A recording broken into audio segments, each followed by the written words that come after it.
জামাত তো খুব ভালো, এটা তো ফেরেশতাদের দল নাকি, এটা ওলিয়া আউলিয়ার দল।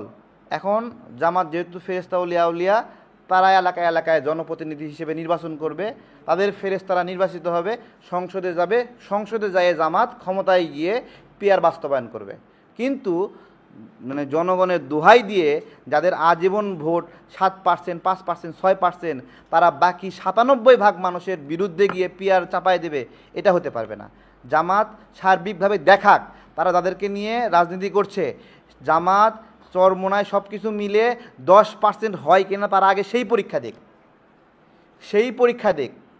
ফেসবুকের বট কমেন্ট দিয়া, নকল ভোট দিয়া 70% জনগণ পিআর চায়। এসব নাটক কই থেকে পাইছেন আপনারা ভাই? শুনেন, জামাত বলছে যে পিআর ছাড়া জনগণ রাজি হবে না। জামাত কবে জনগণের ঠিকাদারি নিছে জিজ্ঞাসা?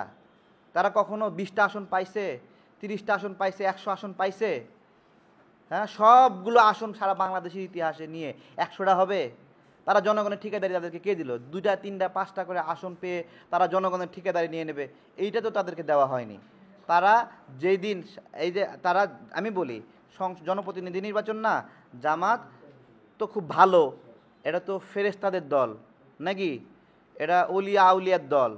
এখন জামাত যেহেতু ফেরেশতা ওলিয়া আউলিয়া, তারা এলাকায় এলাকায় জনপ্রতিনিধি হিসেবে নির্বাচন করবে, তাদের ফেরেশতারা নির্বাচিত হবে, সংসদে যাবে, সংসদে যায় জামাত ক্ষমতায় গিয়ে পিআর বাস্তবায়ন করবে।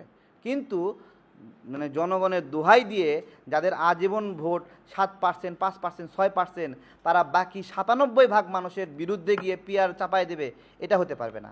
জামাত সার্বিকভাবে দেখাক তারা তাদেরকে নিয়ে রাজনীতি করছে। জামাত চরমোনায় সব কিছু মিলে 10% হয় কিনা তারা আগে সেই পরীক্ষা দেখ।